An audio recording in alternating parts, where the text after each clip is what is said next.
الله والله والله والله الله والله والله والله.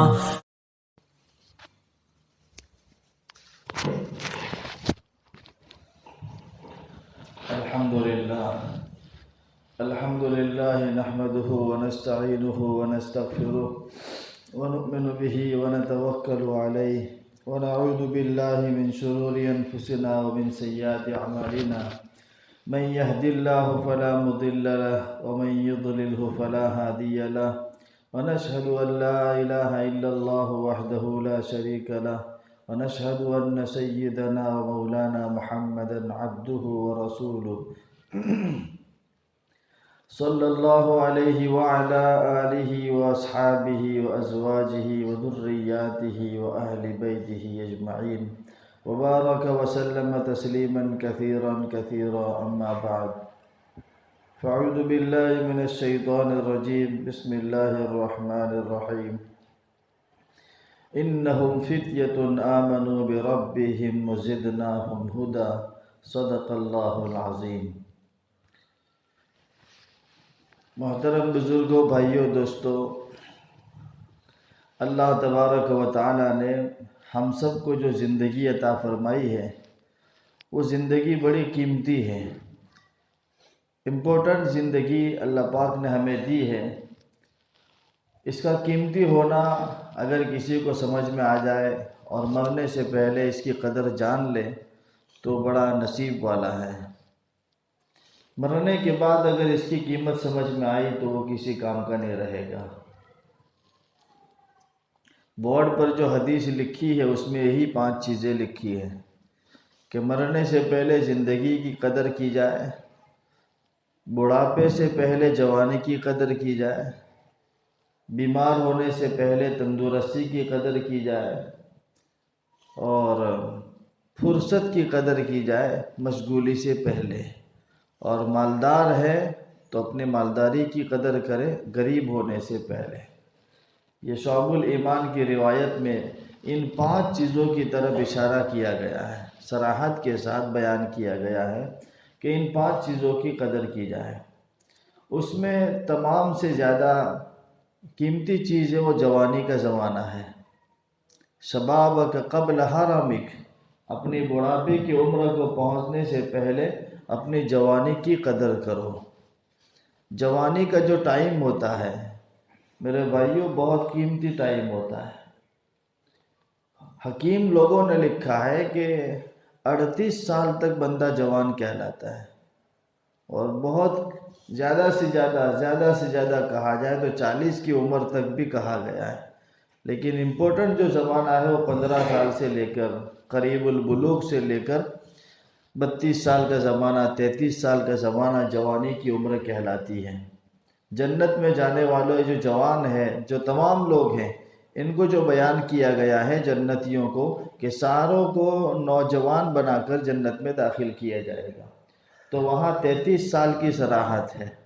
اس سے پتہ چلتا ہے کہ جنت میں بھی جو جوان ہوگا 33 سال کی عمر تک کا وہ بھی جوان کہلائے گا.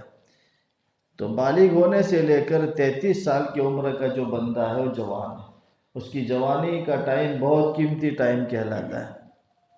جوان بندہ جو ہوتا ہے وہ اپنی قوم کا فیوچر اور مستقبل ہوتا ہے.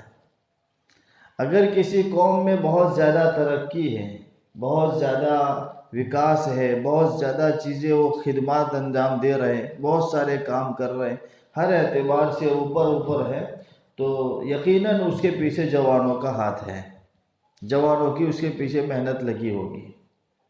جوانی ایک شعلہ ہے جس سے ہر کوئی ڈرتا ہے. اگر کسی جگہ پر 4-5 بندے بڑی عمر کے جمع ہو جائے تو کسی کو کوئی ٹینشن ہوتا نہیں ہے کہ یہ لوگ بات چیت کر کے آپس میں بیٹھ کے پھر چلے جائیں گے، چائے پانی بیڑی سگریٹ کر کے وہ چلے جائیں گے. لیکن اگر جوان 8-10 کسی جگہ پر جمع ہو جائے اور کسی بات میں چرچا ہو رہی ہو تو دیکھنے والوں کا ایکسپیرینس کیا ہوتا ہے، بھئی یہ کچھ کریں گے، ایسا ہی تو ہوتا ہے نا، کیونکہ ان کی عمر ایسی ہے، خون ان کا گرم ہے، کہ وہ کچھ نہ کچھ کریں گے. تو ایک شعلہ ہے، قوم کا فیوچر ہے. جوان طبقہ، یوتھ سرکل، یہ ہمارے جسم کی جیسے ریڑھ کی ہڈی ہے، اس طریقے سے یہ یوتھ سرکل کا نمونہ اور یہ اس کی مثال بیان کی جاتی ہے کہ یہ جیسے جسم کے اندر ریڑھ کی ہڈی اگر برابر باقی ہے تو پورا جسم کام کا رہتا ہے، لیکن اگر ریڑھ کی ہڈی میں کسی طرح کا درد ہو جائے یا اس کے ٹکڑے ہو جائے تو وہ بندہ کسی کام کا رہتا نہیں ہے. بس یہ ریڑھ کی ہڈی کی مثال ہے. بعض لوگوں نے لکھا ہے کہ یہ ستون ہے، قوم کے لیے پیلر کے مانند ہے، کہ جیسے ستون ہو، پیلر ہو، اس کے اوپر بڑی بنیاد کھڑی کی جا سکتی ہے، ایسے قوم کے اندر جوان طبقہ اگر صحیح راستے پر ہے، دینداری والے راستے پر، خوف خدا کے راستے پر ہے، تو اس پر جو قوم کھڑی ہوگی اور قوم کی جو تعمیر ہوگی وہ ساری چیزیں، اور جوان اس طرح کے ہوں گے تو قوم اس طرح کی تیار ہو سکتی ہے. لیکن قوم کے جوانوں میں اگر اندھیرا ہو جائے اور وہ طرح طرح کے کاموں میں، معصیات میں، گناہوں میں، دین سے دوری کے راستوں پر، فیشن پرستی میں اور عیاشی میں اگر وہ کھو جاتے ہیں اور اسی میں لگ جاتے ہیں تو وہ اس قوم کو کبھی ترقی نہیں مل سکتی ہے. میرے بھائیو، ہم پچھلی تاریخ دیکھتے ہیں، ماضی کو اٹھا کر دیکھتے ہیں تو جہاں جہاں جس قوم میں انقلاب آیا ہے تو وہاں جوانوں کی محنت ہے. جوان جس قوم میں محنت کرتے وہ قوم ترقی کر جاتی ہے. وہ کسی بھی طرح کا کام ہو، سماجک ہو، انفرادی ہو، اجتماعی ہو، دینی ہو، دنیاوی ہو، جس طرح کی خدمت اگر جوان کرنے کے لیے کھڑے ہو جاتے ہیں تو وہ خدمات میں، وہ قوم میں ترقی آ جاتی ہے. جوان طبقہ بہت قیمتی طبقہ ہے، ان کو سنبھالنے کی ضرورت ہے، ان کی صحیح گائیڈ لائن کرنے کی ضرورت ہے. وہ ہر طرح کے ایک پوائنٹ پر کھڑے ہوتے ہیں، وہ کسی بھی طرف جا سکتے. راستے ایسے ایسے ہیں میرے بھائیوں کہ کون سا جوان کس راستے پر چلا جائے گا کچھ نہیں کہہ سکتے. شیطان غلط پٹی پڑھانے کے لیے تیار ہے. ان الشیطان لکم عدو فاتخذوہ عدوا، اس کو دشمن سمجھو، ہے دشمن تمہارا، تمہیں کسی نہ کسی غلط راستے پر لے جائے گا. ان النفس لامارۃ بالسوء، نفس امارہ یہ بھی برائی کی طرف لے جائے گا. حالات ایسے بنائے جا رہے ہیں، پوزیشن ایسے تیار کی جا رہی ہے، ذہنی طور پر ارتداد پھیلانے کے لیے، مرتد بنانے کے لیے، اسلام سے دور کرنے کے لیے جو جو پروپیگنڈے ہو سکتے ہیں وہ سارے کچھ دنیا میں ہو رہے ہیں. اب ان تمام چیزوں سے اپنے آپ کو بچانے کے لیے، خاص کر کے جوان طبقے کو بچانے کے لیے کیا کرنا چاہیے؟ قوم کے بڑوں کو اپنے جوانوں کی تربیت کرنی چاہیے. قوم کے ذمہ داروں کو، قوم کے آگےوان کو اپنے جوانوں کو سنبھالنا چاہیے. ان کی محبت کے ساتھ ان کی تربیت کی جائے. نبی پاک صلی اللہ علیہ وسلم کے پاس ایک جوان شخص آیا اور اس نے کہا کہ یا رسول اللہ، مجھے زنا کی اجازت دیجیے، مجھے زنا کی اجازت دیجیے. تو صحابہ سن کر کانپ گئے کہ کیسی بات کر رہا ہے، کسی کے ساتھ غلط کام کرنا تو کتنا بڑا جرم ہے، اور یہ تو یہ پرمیشن مانگ رہا ہے، اجازت مانگ رہا ہے.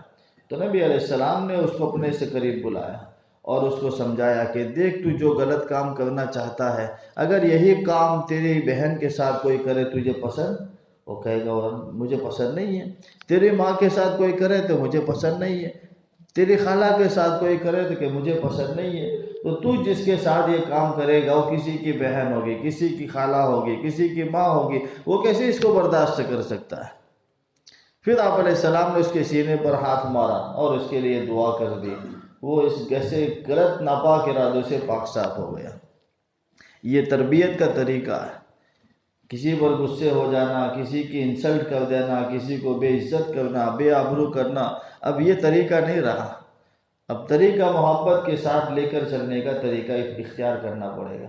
ان کو مقامات دیے جائے، ان کو درجات دیے جائے، ان کو کام دیا جائے، اور اس کام کے ساتھ اگر آگے بڑھتے رہتے ہیں تو قوم کی رہنمائی کی صلاحیت پیدا ہو جائے گی. ضروری نہیں ہے کہ ادھیڑ عمر ہونے کے بعد ہی کام لیا جا سکتا ہے. کتنے صحابہ تھے جوانی کے عمر میں نبی علیہ السلام نے ان کو ایسا ایسا کام دیا ہے کہ ہم اس کو بلیو نہیں کر سکتے کہ یہ بندہ اس کو کر سکتا ہے. حضرت معاذ ابن جبل رضی اللہ تعالیٰ عنہ 20 سال کی عمر ہے، یمن کا گورنر بنایا، یمن کا گورنر بنایا، 20-22 سال کا جوان، لیکن یمن کا گورنر بنا دیا گیا۔ اسامہ بن زید رضی اللہ تعالیٰ عنہ 18-19 سال کا جوان ہے، لیکن قوم کا سپہ سالار، لشکر کا سپہ سالار بنا دیا گیا۔ حضرت یوسف علیہ السلام جوانی بھر جوانی، اور جوانی کے عالم میں مصر کے بادشاہ بنا دیے گئے۔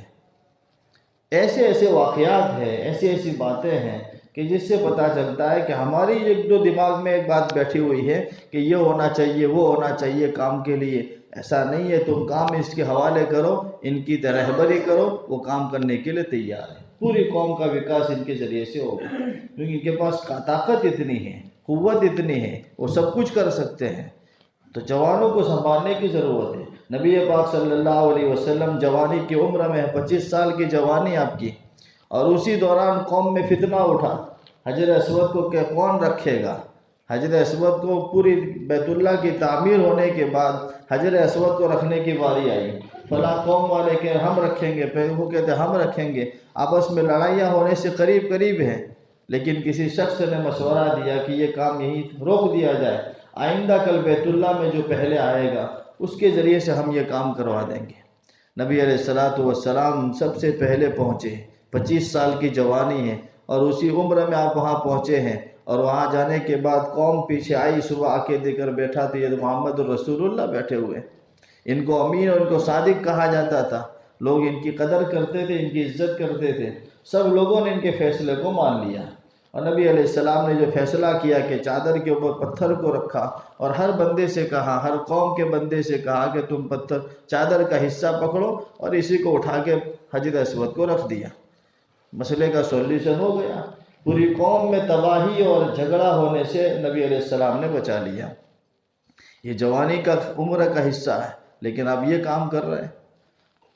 حضرت طلحہ بن برا رضی اللہ تعالیٰ عنہ بالکل 16 سال کی عمر ہے، نبی علیہ السلام مدینہ منورہ میں تشریف لائے اور آپ سے محبت کی، آپ سے ملاقات کی، اور اتنی محبت کی حضرت طلحہ بن برا رضی اللہ تعالیٰ عنہ نے کہ نبی علیہ السلام سے کہہ رہے کہ یا رسول اللہ آپ جو حکم دیں میں اس کے لیے تیار ہوں، آپ جو حکم مجھے دیں گے میں اس کو پورا کرنے کے لیے تیار ہوں۔ نبی علیہ السلام نے فرمایا، امتحان کے لیے فرمایا، اپنے باپ کا سر اڑا کے لے آؤ، اپنے باپ کا سر اڑا کے لے آؤ۔ صحابی کھڑے ہو گئے، طلحہ بن برا کھڑے ہو گئے اپنے باپ کا سر اڑانے کے لیے، واپس بلایا۔ نبی علیہ السلام نے فرمایا کہ طلحہ میں کسی کے رشتے کو توڑنے کے لیے نہیں آیا، میں قطع تعلق کرانے کے لیے، میں کسی کی جان ختم کروانے کے لیے نہیں آیا۔ طلحہ کو بٹھا دیا، بس میں یہی دیکھنا چاہتا تھا کہ تمہاری اتنی چھوٹی عمر میں اتنا بڑا جذبہ کہ یا رسول اللہ آپ جو کہیں گے میں اس کے لیے تیار ہوں، میں اسی کو دیکھنا چاہتا تھا۔ یہی طلحہ 24 سال یا 32 سال کی عمر ہے، جوانی کی عمر ہے، اور بیمار پڑ گئے، اور نبی علیہ السلام ان کی عیادت کے لیے تشریف لے گئے، اور آپ نے دیکھا کہ طلحہ اسی حالت کے اندر دنیا سے چلا جائے گا۔ تو گھر والوں سے کہا کہ طلحہ بے ہوش ہے، ہوش کے عالم میں نہیں ہے، جب اس کو ہوش آ جائے تو مجھے بلا دینا، میں آ جاؤں گا، اس کے انتقال ہو جائے تو مجھے بلا دینا، میں اس کی نماز پڑھانے کے لیے آ جاؤں گا۔ جب حضرت طلحہ ہوش میں آئے تو گھر والوں نے بتایا کہ محمد الرسول اللہ صلی اللہ علیہ وسلم تشریف لائے تھے، تو ایسا کہہ کر گئے ہیں۔ تو حضرت طلحہ نے کہا کہ دیکھو اگر میرا انتقال رات میں ہو جائے تو نبی کو مت بلانا، نبی علیہ السلام کو مت بلانا، اور دن میں ہو جائے تو مجھے بلا لینا تاکہ وہ میری جنازے کی نماز پڑھا لیں۔ سارے لوگ حیران ہیں کہ یہ کیسی بات ہے کہ لوگ چاہتے ہیں کہ اپنے جنازے کی نماز ہمارے پیغمبر پڑھائے، اور تم کہتے ہو کہ رات کو انتقال ہو جائے تو مت بلانا۔ تو طلحہ بن برا رضی اللہ تعالیٰ عنہ نے کہا کہ میں نے آج تک نبی علیہ السلام سے محبت کی ہے، اور میں نے کبھی آپ کو تکلیف نہیں پہنچائی، میں چاہتا ہوں کہ میری وجہ سے آپ کو کسی طرح کی تکلیف نہ پہنچے، اس لیے کہ جب راستے میں آئیں گے تو یہودیوں کے مکانات پڑتے ہیں، یہودیوں کے محلے ہیں، اور رات کے ٹائم میں شاید میری وجہ سے آئے اور آپ کو تکلیف پہنچ جائے، یہ مجھے گوارا نہیں ہے۔ اس لیے کہا کہ رات میں انتقال ہو جائے تو نبی کو مت بلانا، مجھے ایسے ہی تم لوگ نماز پڑھ کے دفن کر دینا۔ 16 سال کا جوان ہے۔ ہم صحابہ کا نام سنتے ہیں تو ایسا سمجھتے ہیں کہ سب بڑی بڑی عمر کے ہوں گے، بڑی عمر کے صحابہ 4 یا 5 ہیں، ابو بکر صدیق رضی اللہ تعالیٰ عنہ اور اس کے علاوہ عبیدہ بن حارث، اس طریقے سے ایک اور صحابی جن کی 40 سال تقریباً عمر لکھی ہے. باقی اس کے علاوہ 22 سال 20 سال 18 سال کے جوان صحابہ ہیں اور ان سے کام لیا جا رہا ہے. تو جوانوں کو کام میں قوم کی خدمت میں لگنا چاہیے اور قوم کے بڑوں کو جوانوں کو استعمال کرنا چاہیے. جب دونوں طرف سے باتیں ہوگی تو اس میں کچھ نفع نصیب آئے گا، نفع نصیب میں آئے گا اور قوم کی ترقی ہوگی. حضرت علی رضی اللہ تعالیٰ عنہ کو نبی علیہ السلام نے چند سال ہیں، 18-20 سال کی جوانی ہے اور ان کو قاضی بنا دیا. وہ پوری امت کے مسئلوں کو حل کر رہے ہیں. تو ہم یہ سمجھتے ہیں کہ نہیں ابھی اتنی عمر ہونی چاہیے کام کرنے کے لیے، اتنا نالج ہونا چاہیے، یہ ہونا چاہیے. کچھ بھی نہیں ہے. کام میں لگنے کے بعد ہر بندے کو نالج بھی آتا ہے، ہر بندے کی صلاحیت بھی کھلتی ہے، سارا شعور اس کو سمجھداری آ جاتی. عقل تو پہلے سے ہوتی ہے. ہم 2 لفظ ساتھ میں بولتے ہیں، عقل اور شعور، 2 لفظ ساتھ میں بولے جاتے ہیں، حالانکہ دونوں کا میننگ الگ ہوتا ہے، دونوں کا زمانہ بھی الگ ہے. عقل تو پہلے سے مل جاتی ہے، پیدائش سے ہی عقل حاصل ہو جاتی ہے، اور شعور جو حاصل ہوتا ہے کچھ تجربے کے بعد حاصل ہوتا ہے. تو لفظ دونوں ساتھ میں چاہے بولے جاتے ہوں لیکن دونوں کا مفہوم اور معنی الگ ہو جاتا ہے. تو شعور بھی حاصل ہوتا ہے جب بندہ کام میں لگ جاتا ہے، تجربہ ہوتا ہے، کچھ نقصان کچھ فائدہ کچھ نقصان ہوتے ہوتے اس کو تجربہ مل جاتا ہے اور جوانوں کی جوانی صحیح جگہ پر لگ جاتی ہے. قیامت کے دن سب لوگوں سے سوال ہوں گے. جب تک ان سوالوں کا جواب نہیں دیا جائے گا وہاں تک کسی بندے کے قدم اپنی جگہ سے نہیں ہٹ سکیں گے. پہلا سوال، ان عمرہ فیما افنا، تمہاری زندگی تم نے کہاں خرچ کی. ان شبابہ فیما ابلا، تمہاری جوانی تم نے کہاں خرچ کی.